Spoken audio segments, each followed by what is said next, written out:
Hoy me gustaría compartir cuáles son las que considero que van a ser las 7 tendencias más importantes de ciberseguridad para el 2025 y para el futuro también.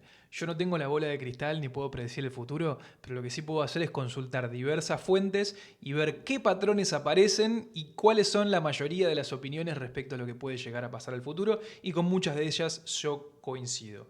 La primera, que seguro va a ser muy poco polémica, es que muy probablemente vamos a ver una tendencia que es la continuación de otra tendencia que fue sucediendo en los últimos años, y me refiero específicamente al cibercrimen.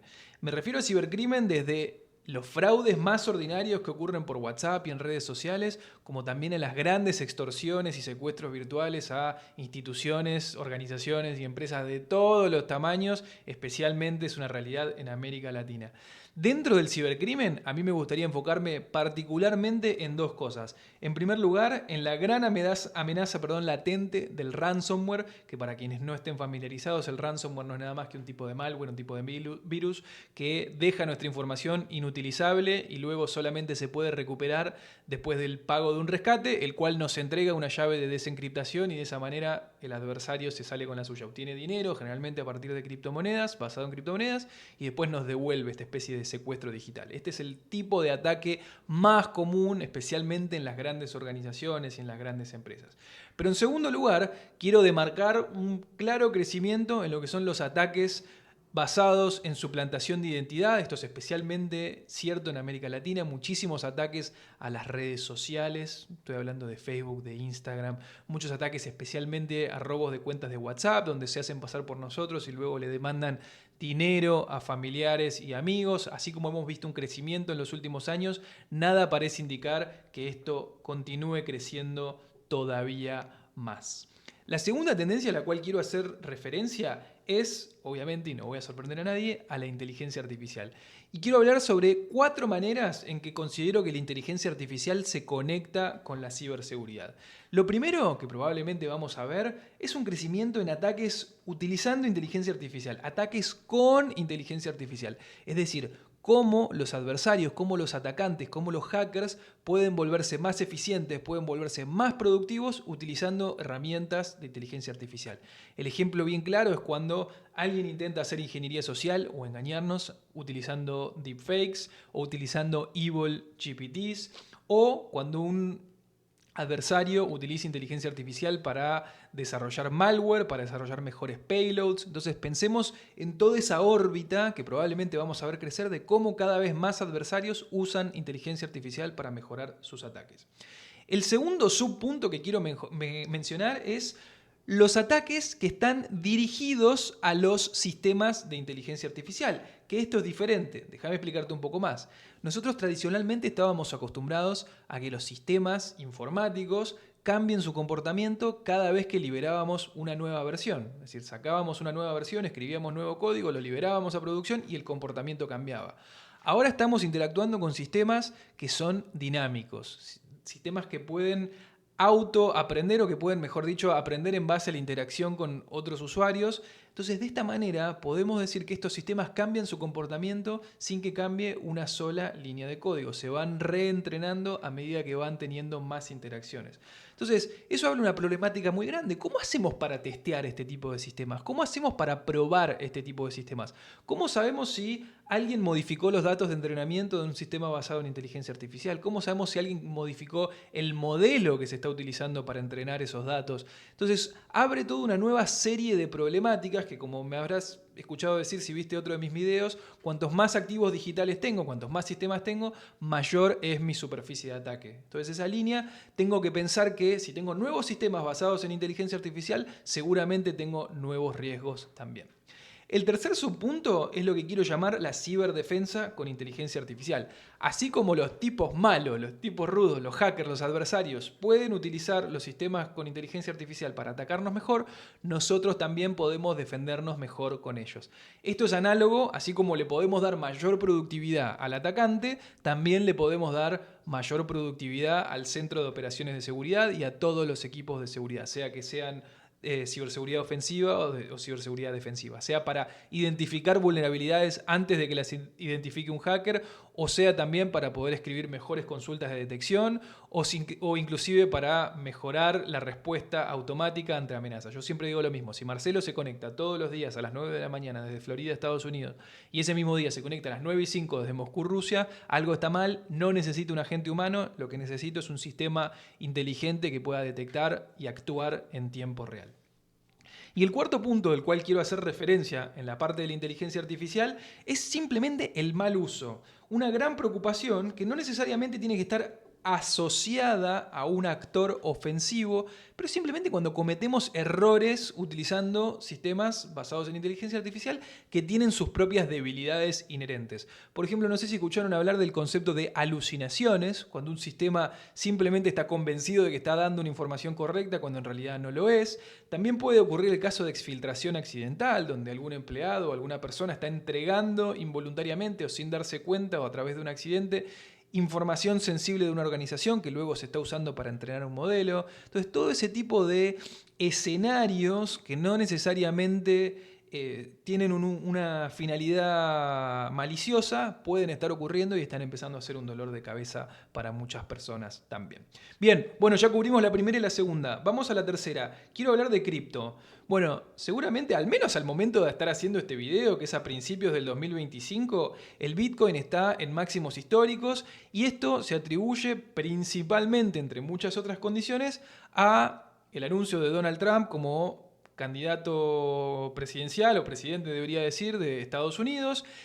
Trump ha sido vocal respecto a la desregulación de la industria de las criptomonedas.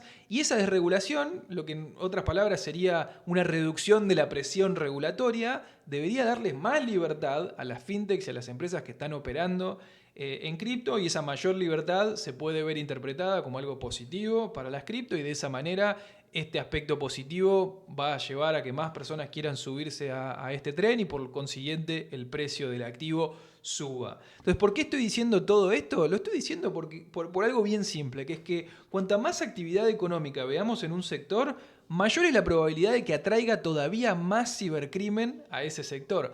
Ahora, las criptomonedas que se están masificando ya no son un tema solamente de gente experta o técnica o de profundidad técnica, sino también se está volviendo algo que muchas personas utilizan. Y como bien sabemos, no es algo tan simple con los conceptos de las wallets y las llaves privadas y las llaves públicas y demás. Es algo que hay que manejar conocimiento, lo cual nos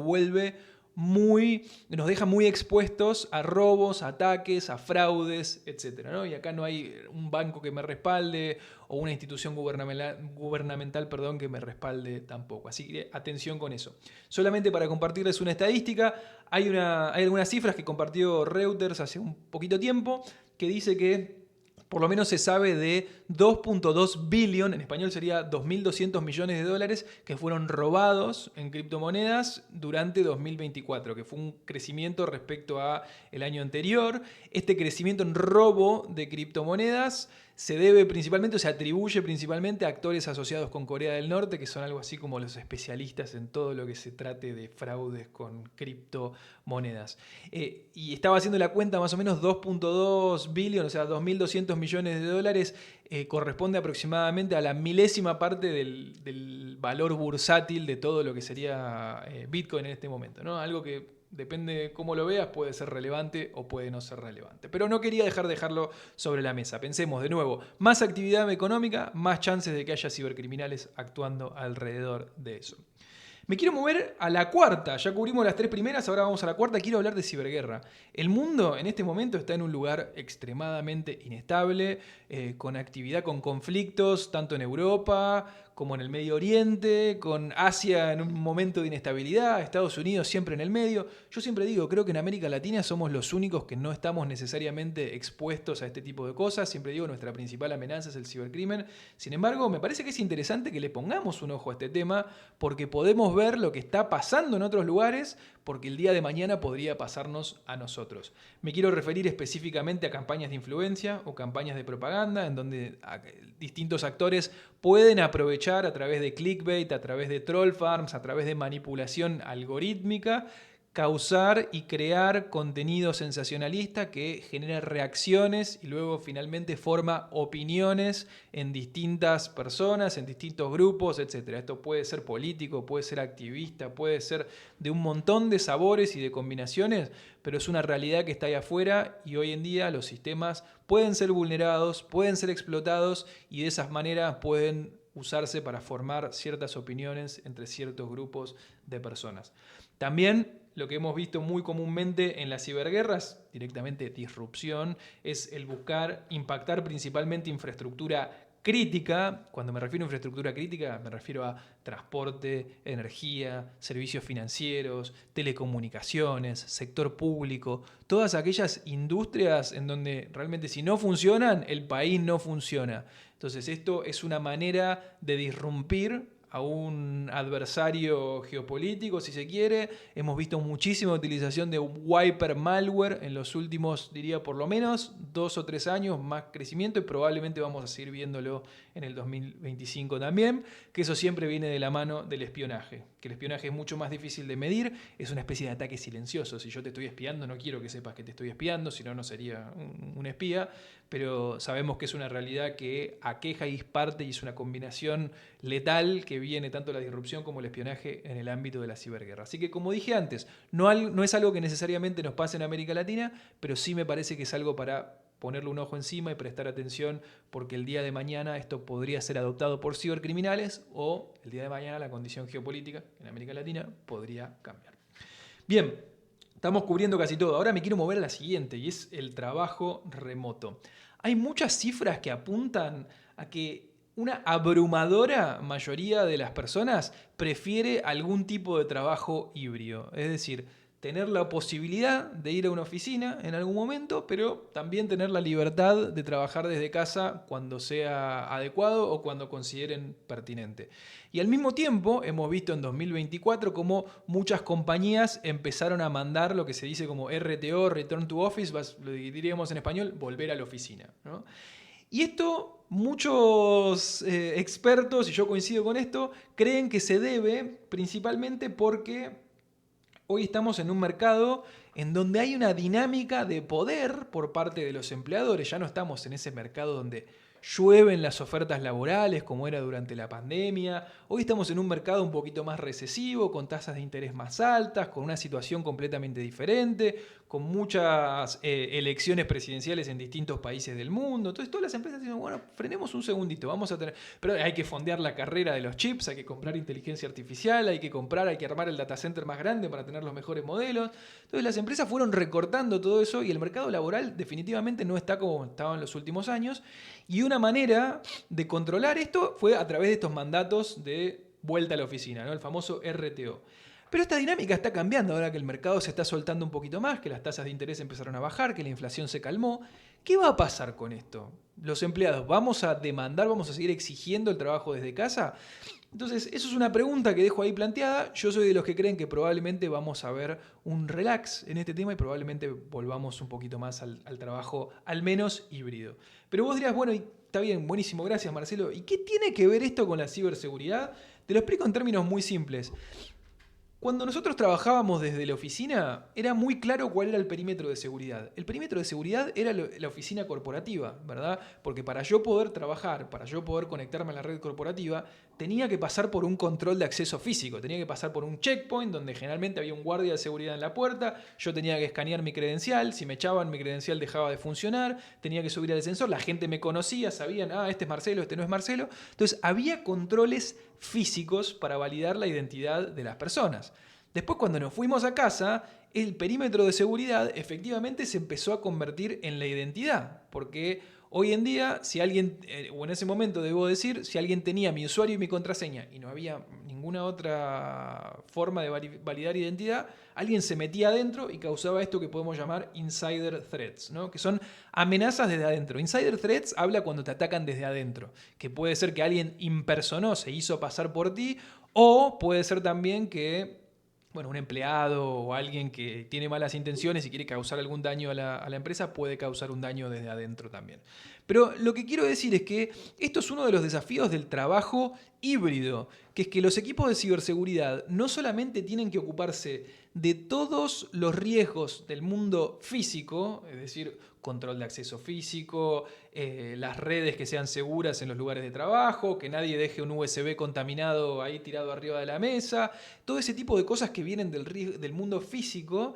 Y después, por otro lado, tenemos que cuidar al mismo tiempo los riesgos del mundo virtual. ¿Están de acuerdo conmigo? Tenemos que tener autenticación multifactorial, tenemos que tener monitoreo en tiempo real, tenemos que chequear que nadie se esté conectando desde Corea cuando vive en México y cosas por ese estilo. Entonces tenemos que manejar dos universos y dos dominios de riesgos al mismo tiempo, con el mismo presupuesto, con el mismo equipo, con el mismo todo. Entonces ese es uno de los desafíos y por eso lo quise poner, porque seguramente algunos riesgos se han mitigado a partir de que volvimos a la oficina, pero no todos, y ahora vamos a ver cómo cambia en los próximos años.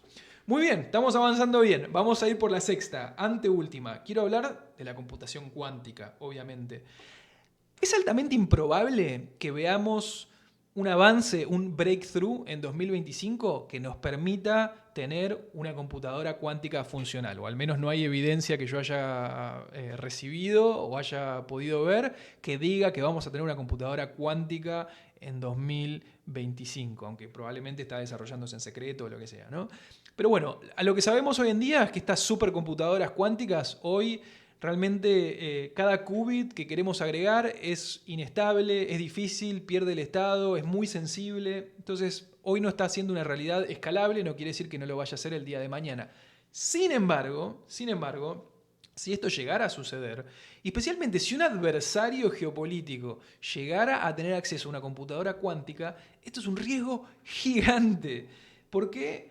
Porque de cierta manera, toda la criptografía que no es resistente a computación cuántica podría verse rota de forma inmediata. Y la gran mayoría de la criptografía que está ahí afuera hoy en día no es resistente a quantum. Entonces, parte de lo que la industria está empezando a hablar en estos últimos años y que yo creo que vamos a seguir hablando y cada vez más fuerte en 2025 es cómo implementamos criptografía resistente a computación cuántica antes de que exista esta computadora cuántica. Porque si el día de mañana Rusia tuviera acceso a una computadora cuántica, China tuviera acceso a una computadora cuántica, o Estados Unidos tuviera acceso a una computadora cuántica, la situación se vería muy complicada. Entonces cada vez vemos más organizaciones, más instituciones lentamente adoptando este tipo de medidas que les permiten estar preparados antes de que eso suceda, si es que algún día sucediera. Y además, dicho sea de paso, si tienen ganas de echarle un vistazo, yo ya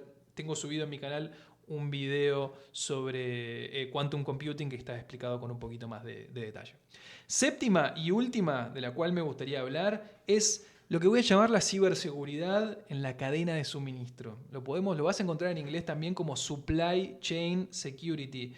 En el 2024, no sé por qué puse 2017, pero en el 2024 fuimos testigos de uno de las disrupciones más grandes en la historia, que fue ese incidente asociado con CrowdStrike, que básicamente tiró abajo la mayoría de los sistemas Windows que estaban corriendo esa solución en particular.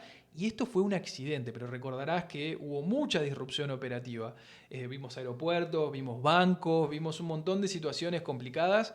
Y de vuelta, esto fue a causa de un accidente. ¿Qué hubiera pasado si esto hubiera sido intencional? ¿Qué hubiera pasado si esto hubiera sido un ataque? Y es algo que, por eso mencioné otros también. Si esto no es nada nuevo, hemos visto, y por eso puse 2017, por el caso de SolarWinds, hemos visto en el pasado otros ataques a la cadena de suministro de software.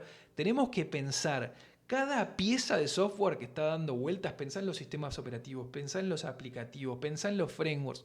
Todo eso está apalancado en dependencia sobre dependencia sobre dependencia. Imagínate, si alguno de ustedes es desarrollador o desarrolladora de software, vos pensás que cuando te bajás un nuevo paquete no sabés qué es lo que te pones tal paquete y ese paquete a su vez tiene otras dependencias que tiene otras dependencias. El árbol de dependencias es rápidamente enorme. ¿Qué pasa si alguno de esos componentes está comprometido? ¿Qué pasa si alguno de esos componentes tiene un backdoor o tiene un error o tiene algo que nos permite causar un daño en una de las víctimas? Entonces, esto es algo que cada vez más empresas, especialmente las empresas grandes, están pensando de otra manera y es cómo abordamos la ciberseguridad desde la cadena de suministro. Así que con eso no quería dejar de decirte que, de vuelta, yo no tengo la bola de cristal, pero sí puedo intuir que estas son las grandes cosas en las cuales vamos a hablar en el 2025 en adelante. Como te mencioné, nuevamente ahí te dejo el resumen para que quede bonito. Cibercrimen, inteligencia artificial, criptomonedas, ciberguerra, trabajo remoto, computación cuántica y ciberseguridad en la cadena de suministro.